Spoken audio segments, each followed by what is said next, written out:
Hey everybody, welcome back to the I Play Too podcast. I'm your host, Rob Adler. This week, former hockey player and current junior hockey coach Matt Gaudreau joins the show. In his first career game playing for Boston College, he scored a goal versus Army. In the senior season at BC, Matt led the Eagles with 27 assists. In the East Coast Hockey League, he was named the ECHL Plus Performer for the month in October of 2019. And now he's back home coaching in the junior ranks.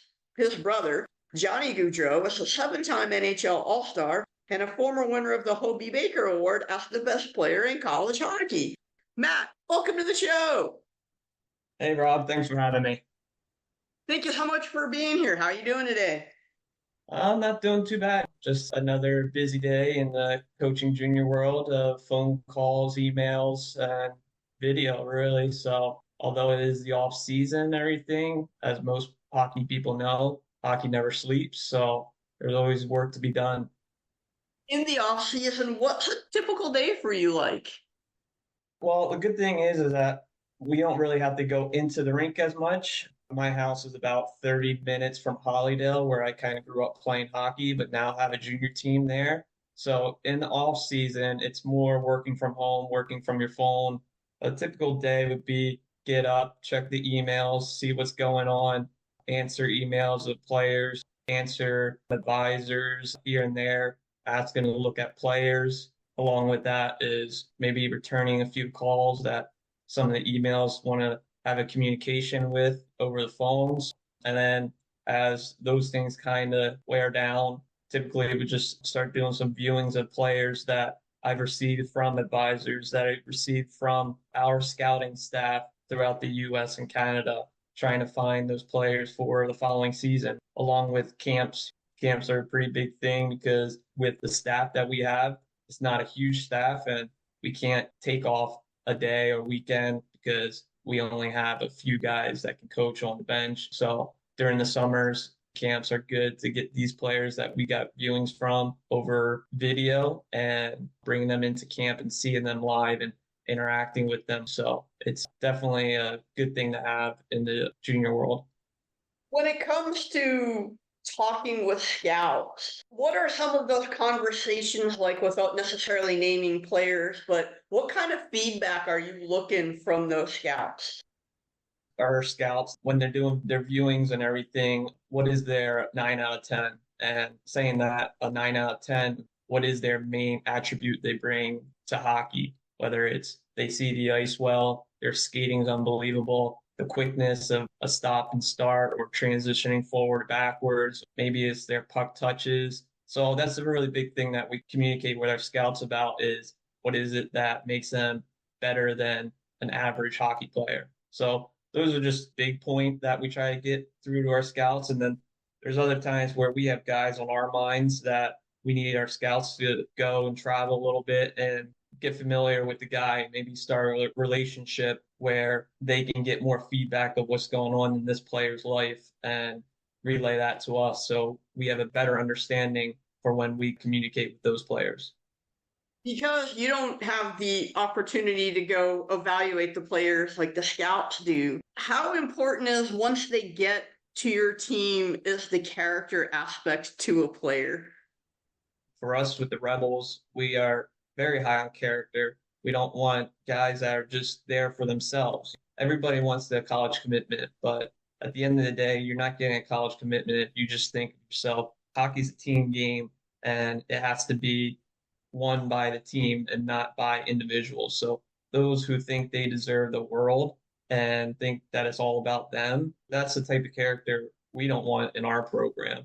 We want guys that are willing to work, willing to learn, and willing to be critiqued and not have an argument about what's right and what's wrong. So character is a big thing, and it is hard to see that without them being around you all the time. So it's really just reaching out to their coaches. How are they as a kid? How are they on the bench? So it is a lot of communication, a lot of trying to do the due diligence of finding out what this player is all about. You mentioned the Philadelphia Rebels. For listeners who may not be as familiar with junior hockey in the U.S., could you kind of talk a little bit about the team, the league?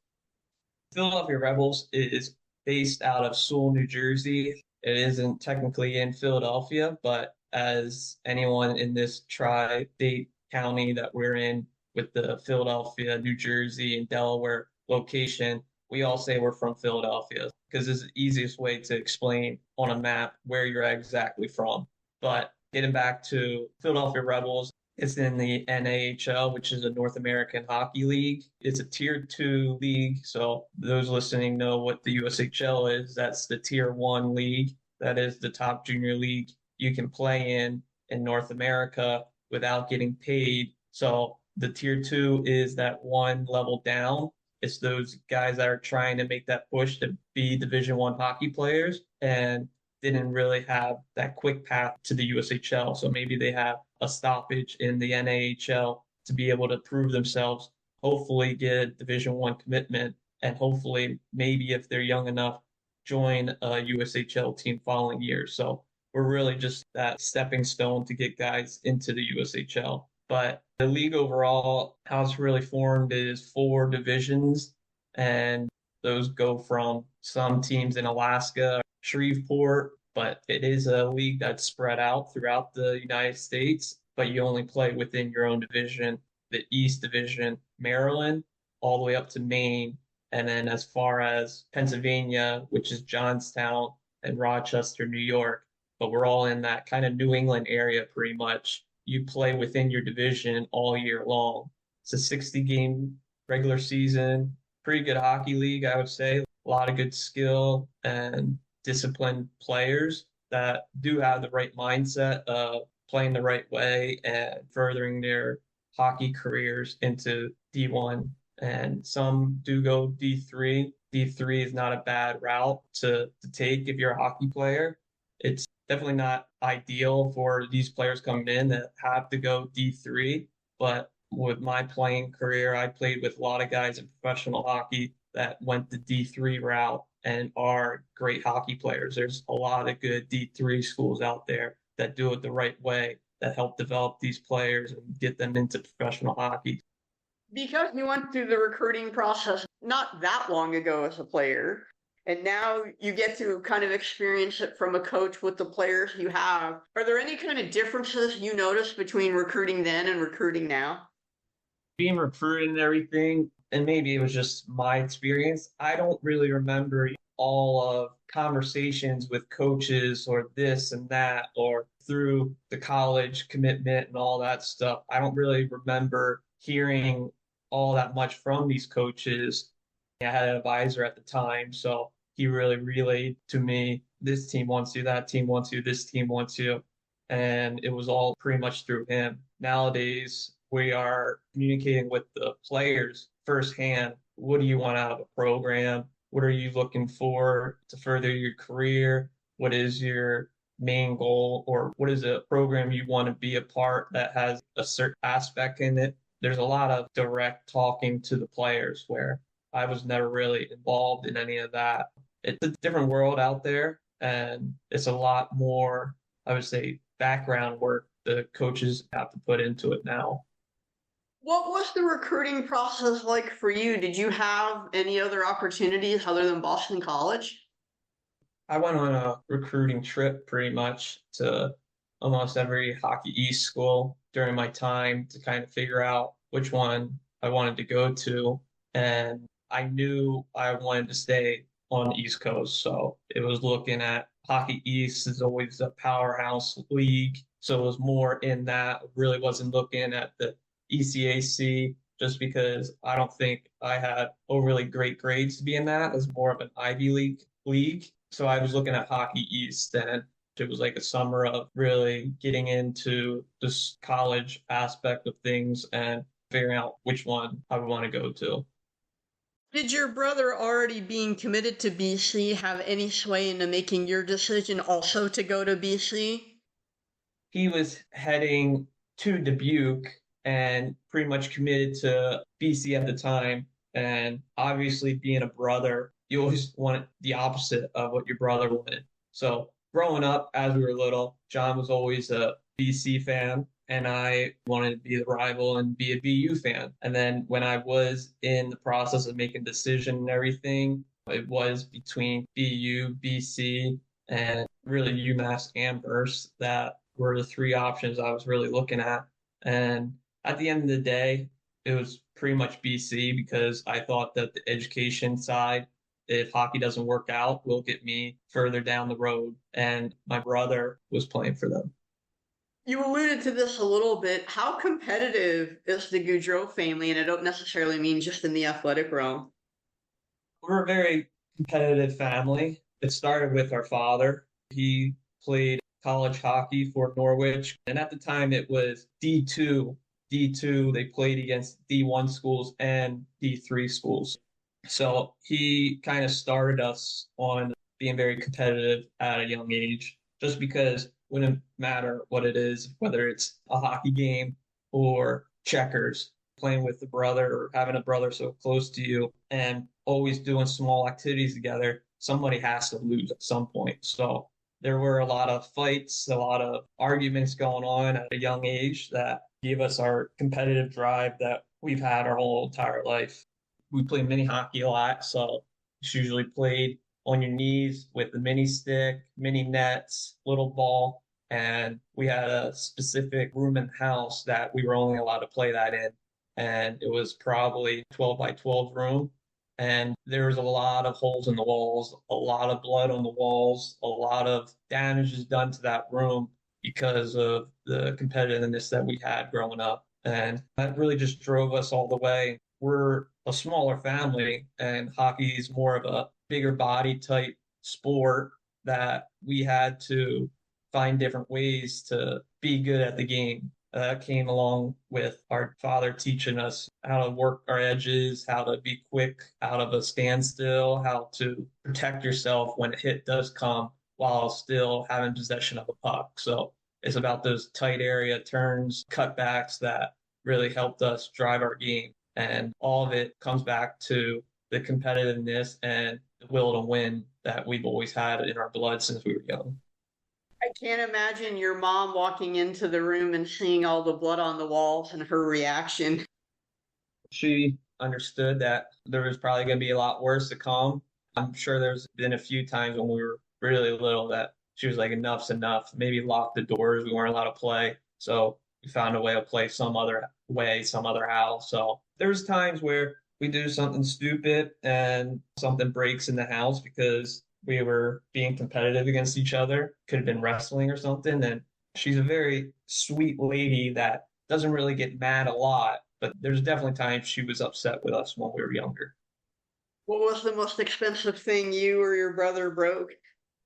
Off the top of my head, it'd have to be maybe a chandelier or something like that. But the most precious thing that she was upset about is that she collected these bears that sat up on a mantle above our fireplace.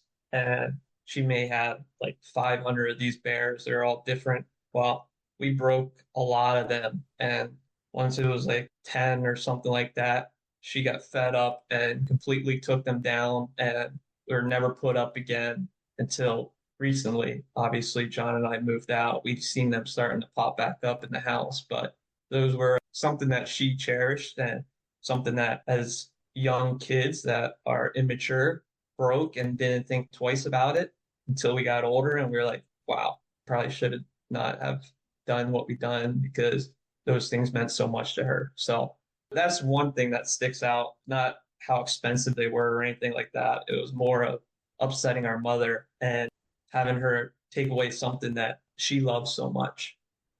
One more question on your mom. How important was she in terms of getting you to practices, getting you to games, and so forth? She was a huge help with my dad running the rink that we grew up in. Practices weren't hard. He was scheduling them back to back, coaching both of them while picking us up from school and bringing us up. But tournaments come, you can't ever predict the schedule or anything like that. So there is times that she would have to take us to one tournament or one game, say up in Canada, and then maybe John was down in Dallas, Texas, or something like that. There was a lot of times where my mom and dad were away from each other, and she stepped up and brought us where we had to go. And she never thought twice about it because she knew it was something that we loved and knew it was something important for us. So she just did it. But she's been huge in all of it because We have two sisters as well, an oldest one, Kristen, and a younger one, Katie. She was a soccer player, but along with that, her big thing was dance. And they say it's local, but they travel all over the place a lot for it. So she had it as well as take us from hockey here and there, then taking our sister to dance all over the place as well. So there was a lot of traveling, a lot away from each other that probably at the time was unappreciative. And now we think a lot more about it, how awesome they were to be able to do that stuff for us. Taking somewhat of a step back here, what was it like to grow up in South Jersey and kind of tell listeners a little bit more about your hometown? We grew up in Pedricktown, New Jersey, which is a very small township of Oldman's Township. And we went to a school that kindergarten through eighth grade were all in one building. So it was a very small school, very small town. We're out in the country. There's this place called Cowtown down here that is the number one attraction for anybody and everybody that is in our town, and is a small rodeo that has a farmer's market, and it's pretty big around here, but it's obviously only for a handful of people because we are such a small town. So, I mean, living and everything down here was great in a sense that I wouldn't say our family is a really big people person family. None of us would probably last living in a city, being that close to other people.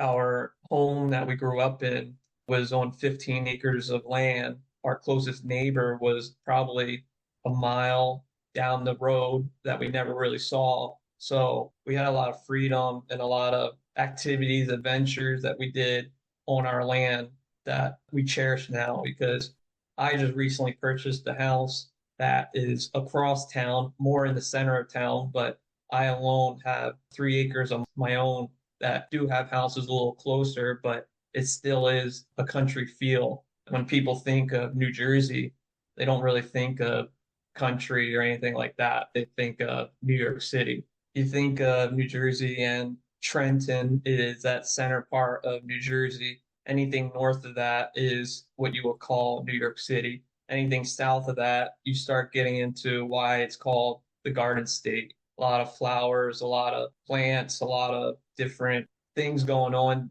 that's more country style, more openness than it is up north. So I love growing up where we grew up and everything.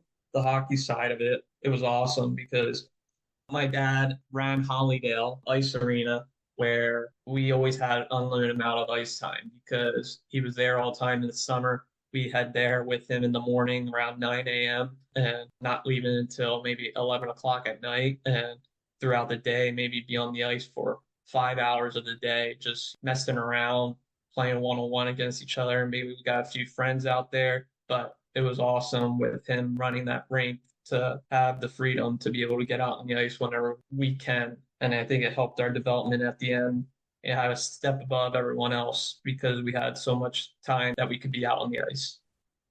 I got a couple of follow-ups on that. And the first one is, with all the land that you grew up on, what were some of your favorite outdoor activities to do?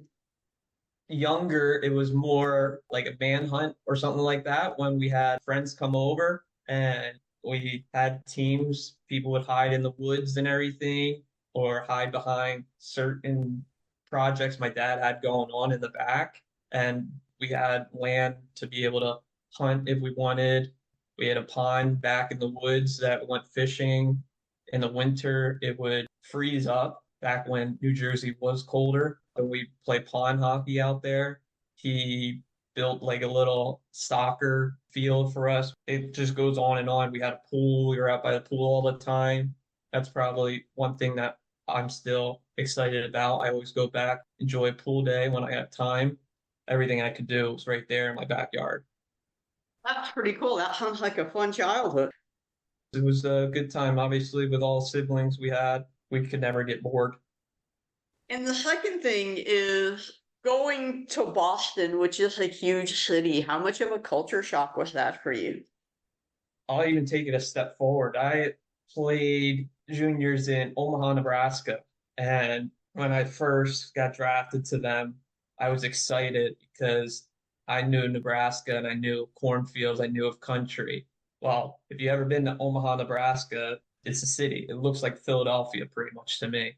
A lot of skyscrapers, a lot of people, and I actually met my wife there, so we always go back and see my in-laws, and it's just building up and up and up. But going into Boston, even more of a culture shock because it's one of the most historic cities in the United States, and it just goes on and on and on with buildings and people, and it was overwhelming at first. I can't say that I didn't enjoy my time at Boston College because of being in a city. I think if you're going to have an experience of being in a city, you might as well make it college because there's a lot more to do when you're in a city, as in outside of hockey. There's always something going on in Boston. So, in that sense, it was fun and interesting. But at the other time, you're just running into people as you're walking down Faneuil Hall or something like that. There's just so many people always walking. Definitely a culture shock, but I wouldn't say that I'd live there for the rest of my life. But the 4 years I did enjoy it. How did you end up getting to Omaha? I was told by my advisor that a few teams were looking at me, and once the draft happened, I got drafted to Omaha, Nebraska without even hearing from them or anything like that. They just drafted me, and that's where I had to go and play. So I showed up to their camp. I was probably the youngest guy there, and coming out of camp, Bliss Littler was our coach at the time, who's now with Wenatchee Wild GM. But he grabbed my dad on the last day of camp and said, "We really want Matt to play here next year. Is this something that you guys are open to?" And at the time, I was 16 years old. My parents were like, "There's no way we can let him go out there." Eventually, I said, "I want to play there. I want to play hockey out there." And they dropped me off one day and spent 2 years there, and that was that. Can't imagine being 16 and going halfway across the country to chase a dream. It happens all the time nowadays, too. There's kids from Europe that are 13, 14, moving to the US by themselves and playing in our youth programs because they want to play in the USHL one day. They want to play in the NAHL one day, and they just want to get that step forward and play out here because back in Europe, you have juniors that go into one of their European professional leagues. It's crazy nowadays. The players that leave home and travel and go somewhere else just so they can further their career. For you, how hard was it to balance the work in the classroom with the work on the ice? It was difficult, not gonna lie. I'm not the brightest student or anything like that. I had to put the work in to understand what's going on in school. And there's definitely times where, like any college kid, they think that they're playing hockey for the rest of their life, which is not the case. And at BC, they do a really good job. If you ever get into BC as a hockey player, you're not failing out. They're not going to allow any of that to happen. We had tutors that we went to 4 times a week for an hour each day, and they help us through some of the difficult classes so we can understand it a little more. So they were a tremendous help, along with our hockey guidance counselor, Patrice. She is a part of so many of us Boston College hockey lives because of the help that she put in to help us get through some of these difficult classes, because classes do get difficult for someone that is worried about hockey and has hockey on their mind to be able to pass the classes. So we had a lot of help in the academic part to make sure we're doing things that we need to do, get done. So people go to certain schools to play hockey, and they're not really thinking of academics as much. So you wake up, you go to the gym, you work out. At that time after, maybe you go to class, then you head back for lunch or something, get in a stretch, get in with the trainers. We had practices usually at 2:30, if I remember correctly. Get practice in, maybe another class following practice around 5, 6 o'clock, get a dinner in, and study a little bit at night, go to your tutors, and then do the same thing the next day. As a communications major, how has that helped you in your coaching career? Maybe communicate a message that might be hard for the player to receive. Being able to communicate with people, there's not one thing that really stands out that helped me is more of you got to be confident in what you're talking about, regardless of what it is. That's why for hockey and being in hockey in juniors, it's easy for me because for 29 years I've been alive, all I've been doing is hockey. So the hockey world's changed a lot from when I was growing up to how we coach now. When I was growing up, it was a scream in your face, yell at you, more aggressive type coaching style, where nowadays it's a lot of communicating and making sure they have an understanding of why they made that mistake or how they made that mistake and how to fix that mistake. Where when we were growing up, it was never you had a mistake, how can we fix it? It was coach is freaking out on me and it must have been for something I did, but he's not explaining that. He's just yelling at me. So whatever I just did, don't do it again.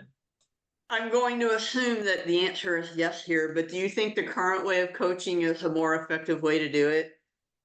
I don't want to say yes or no.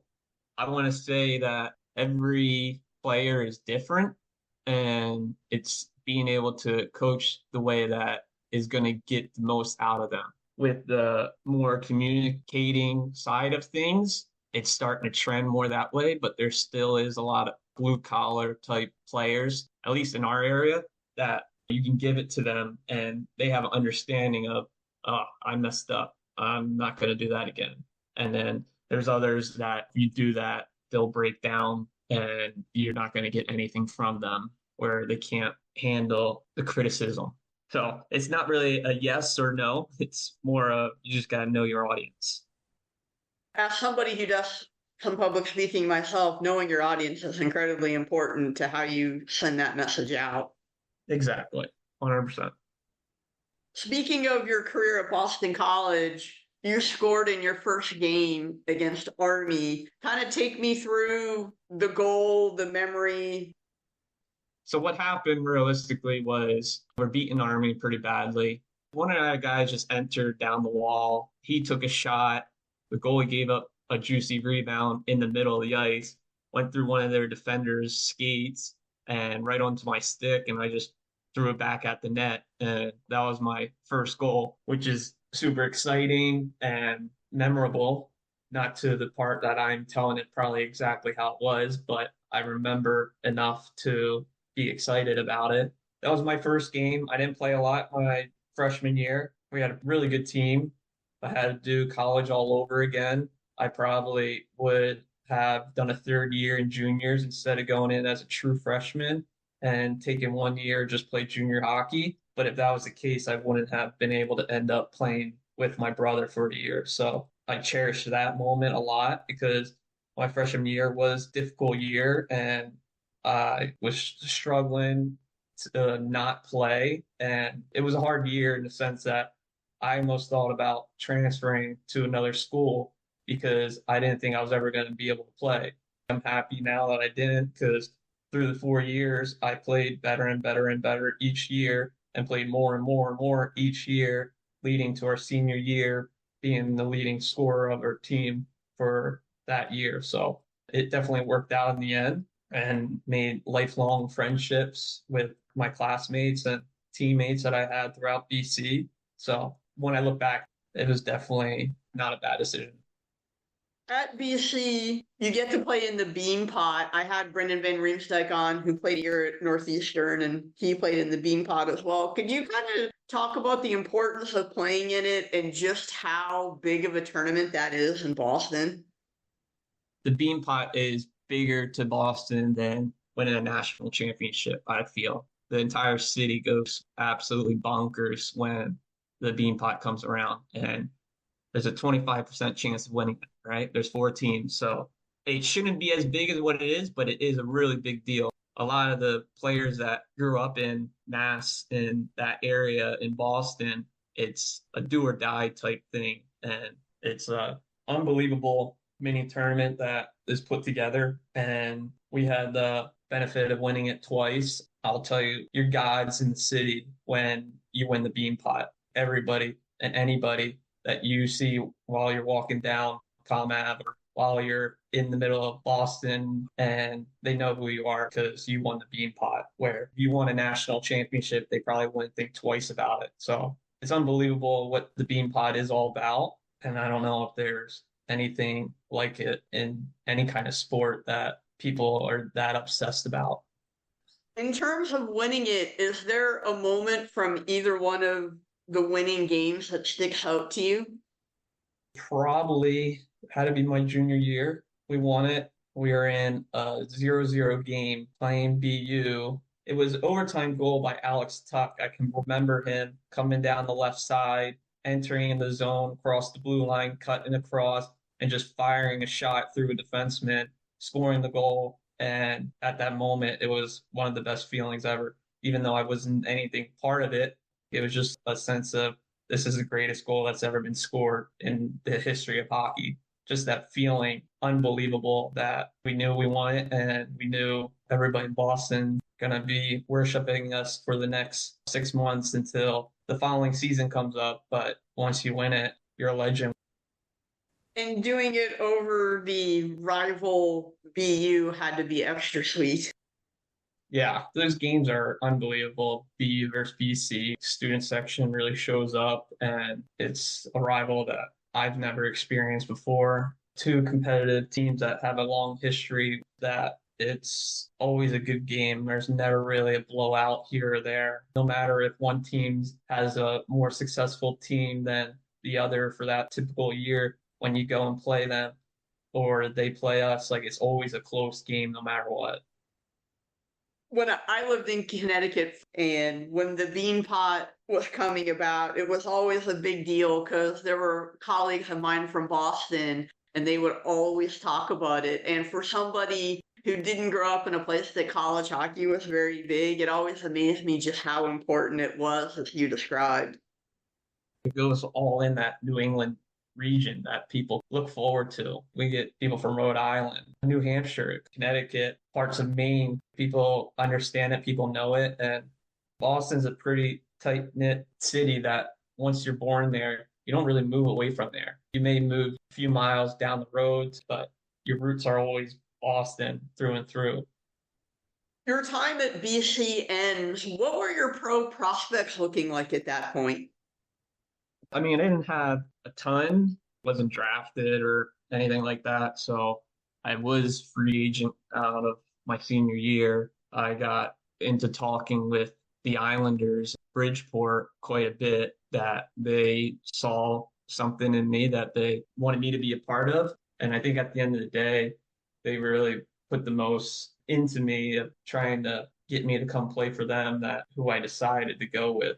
I think the Devils organization was involved in that a bit. There's a little bit of Philadelphia, so more like Lehigh, but the Islanders and Bridgeport thought of me as someone that could help them. They weren't doing all too hot at the time, so there was a team I signed with, and from there, after my last game in college, I went out to Bridgeport. I practiced with them. My contract didn't start till the following season, so I was just there kind of on some sort of per diem type day thing to kind of get my feet wet for the following year. And then that next season, I started off in rookie camp with the Islanders. From there, went to Bridgeport camp, did really well at Bridgeport's camp. Started the season with Bridgeport, playing decent hockey, wasn't really producing a lot. And after I think it was like 8 games, 9 games or something like that, they were just, you need to be a guy that's going to produce for us. And right now it's not really working out. We're going to send you to our coast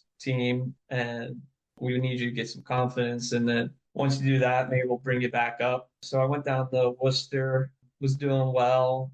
They called me up for a short stint again. I got hurt, broke my foot, which was the first injury I ever had in my hockey career. So it was quite a shock to me. And then after I broke my foot, came back, finished off the season with the East Coast team, had a really good East Coast year. And then the next season, I went into Bridgeport camp again and I broke my leg and had a high ankle sprain. So I was out for a bit there and they wanted me to start in the coast. Once I came back in late November, had a good season, got called back up. When I came back and I played for Bridgeport, I had a really good time being there and playing well. But like any organization, it's a business and they had a few Islanders guys that had to come down and coming back from injuries that I was one of the guys that Bridgeport and Islanders thought needed to go back to the coast. So after that, not that I was upset with them because I understand kind of where they're at, what they are doing as an organization. But once that all happened, I figured that was probably the time to try and find a new organization. So the following year, I went out to Stockton. They sent me down to Kansas City right out of training camp. At the time, I just got newly engaged, and my now wife was like, well, if I come out to Kansas City with you and you get called up, what am I supposed to do? Just travel back and forth? Because she understood from the last 2 years before with Bridgeport and Worcester, that's just a 3 hour drive where this is halfway across the US and it's a flight here and a flight back. So we talked to Stockton and we asked them to loan me to Reading, which is about an hour from my hometown. So I played for Reading in the coast on loan for that season while getting called back up to Stockton here and there. So it was easier for us as a family and all that to travel if I had to go back to California and she could just come back home. But when I was with Reading Royals, that was probably my most successful pro year that I had. We were first place that year and COVID hit. So the league got shut down. We had a chance probably to win it all. And from there, you know, how COVID was for the next 6 months, everything's questionable. The following season, I wasn't getting the contracts I really wanted. I had certain East Coast contracts, but I've always been on an AHL contract where I wasn't thinking of taking a step back. So I waited around, nothing was really materializing. And even playing in the coast for so long, I can't make a living playing in the coast. So I decided to do an adventure and signed in Sweden. So I played in Sweden for a year, and that was kind of my last hoorah. I knew after that I was pretty much done. So it was more of an experience than anything. I had a really good time. We had a few other Americans out there. Good experience. Not overly great hockey I was playing. I was a bit probably out of shape because at the time I was thinking of just hanging them up. But then when they made an offer and it was a really good offer, that it was like, all right, well, this is the experience. And then after that, coming back, there was a coaching opportunity out of my home rink and I took it. And then inside my first year of coaching, Worcester Railers needed a guy to play for them in one game. It was New Year's Eve. And they called me up and they said, we're playing in Reading.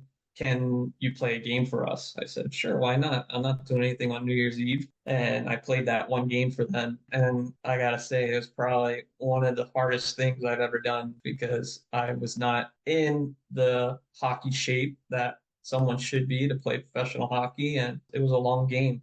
Apparently, the coach liked what I did. He wanted me to finish the season with them. I told them I got a coaching job that I can't really just leave. And that was my pro career.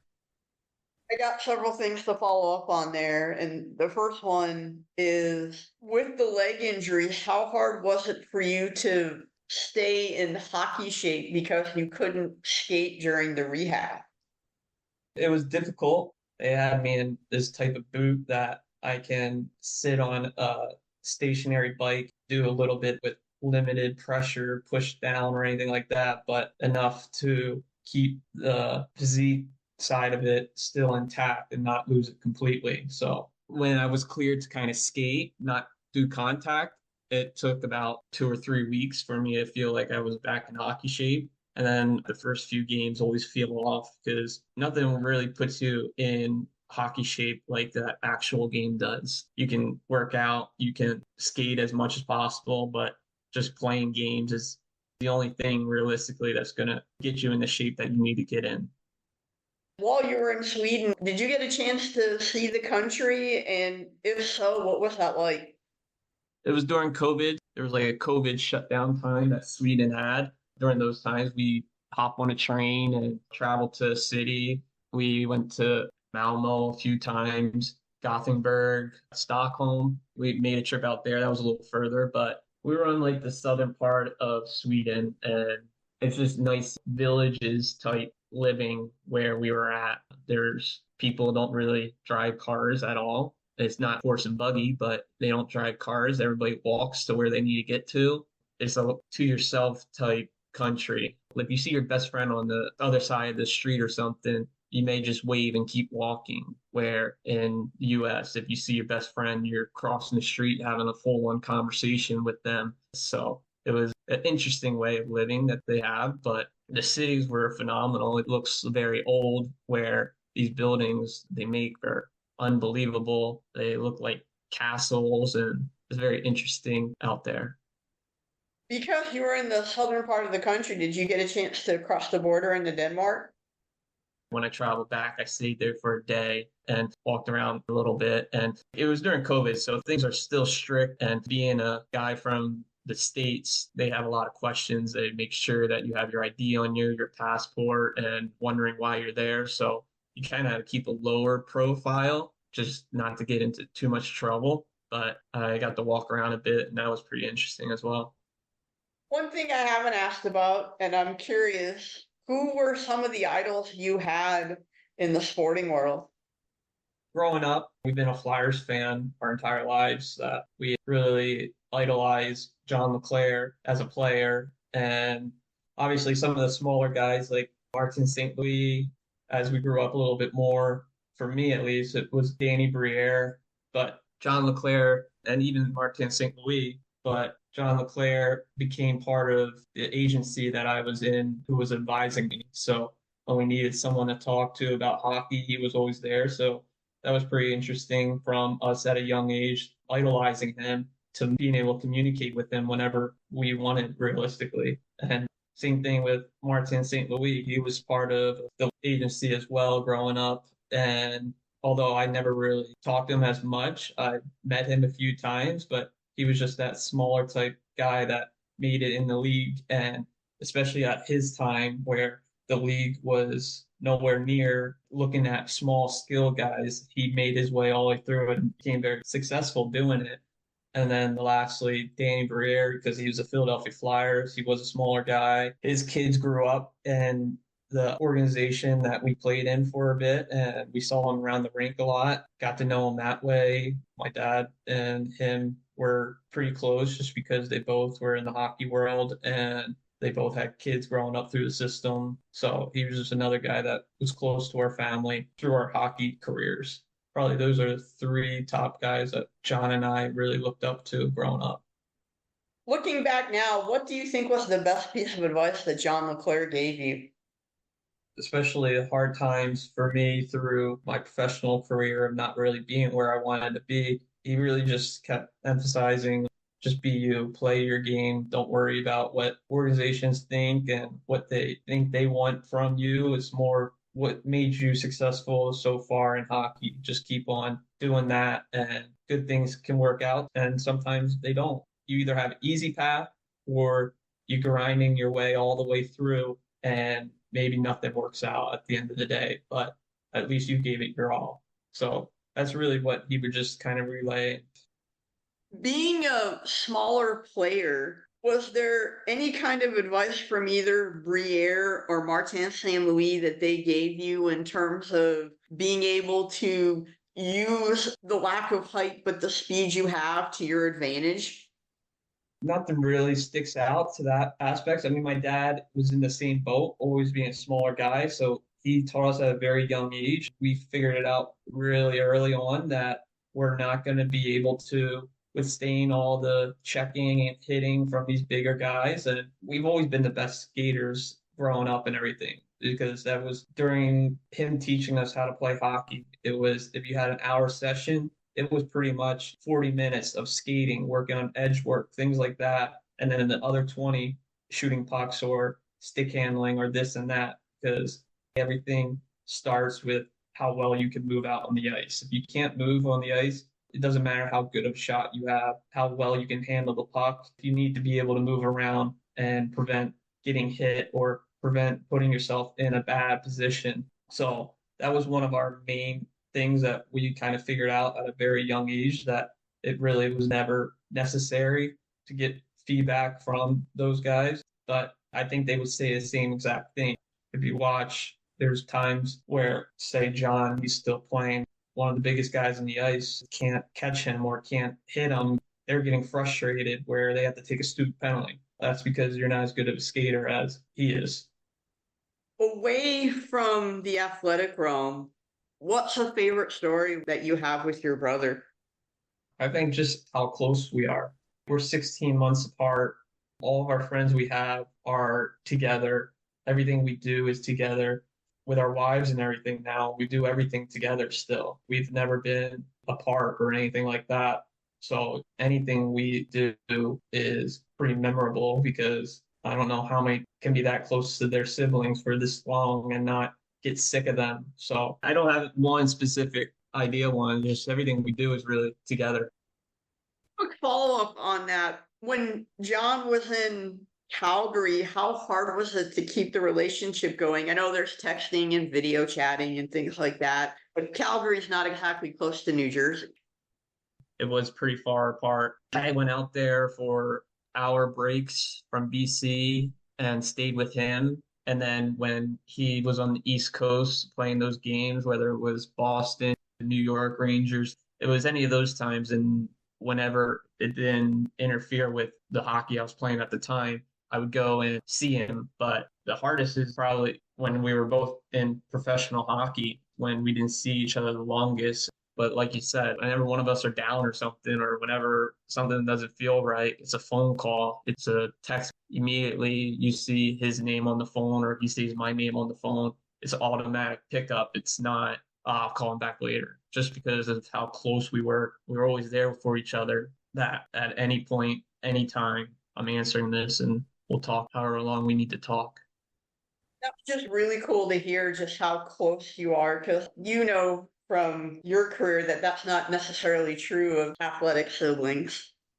Being sports in general is you have a best friend growing up and everything. Once you move away to continue your sports career, maybe they stay back and were in sports as much, but you lose that. You don't really talk to them as much, or even outside of sports. If you grew up in, say, be Philadelphia, and then your parents have to move to LA, but all your friends in Philadelphia, you kind of lose track of them because you're not constantly with them all the time, and you make new friends somewhere else. For us, and even with our whole friend group, we've known each other since we were 5. There's about 12 of us that started hockey when we were 5, and we still hang out every weekend. Everybody still lives around us in South Jersey, that we always get together, especially summers, go to a country concert, or we all go out to dinner, or we all go down to the beach or something, and we're just really close. I also think it speaks a little to where you grew up, that you grew up in such a small place where for someone like me who grew up in a much larger city, you're kind of used to just seeing somebody once or twice a year after they've moved away. I only saw John once a year. I would be pretty upset. I want to see him more than once a year. My parents, they've always talked and they always brought us up as family first, and anything you need, you expect your family to be there for you, helping you out. So it's really with all of our siblings that we're pretty close, but obviously John and I being more similar in sports and age and everything, that we're probably closer. But we have a very tight-knit family, and a lot of people outside our family may think it's weird at times, but it's what makes our parents happy and what makes us happy. So we're fine with how close we are. Lastly, here, 10 years down the road, where do you see yourself? 10 years down the road from now, I don't really have that kind of in my head. I would say painting a perfect picture would be hopefully John's still playing, but if he's not, we have kids and they're playing hockey together and we're coaching them growing up, and hopefully being as close as we were at one point. Matt, I want to thank you so much for joining the I Play 2 podcast today and talking about your family playing in the Beanpot tournament and how cool that was, your coaching career, and best of luck in the future. Thanks again. All right. Thanks, Rod. Appreciate it.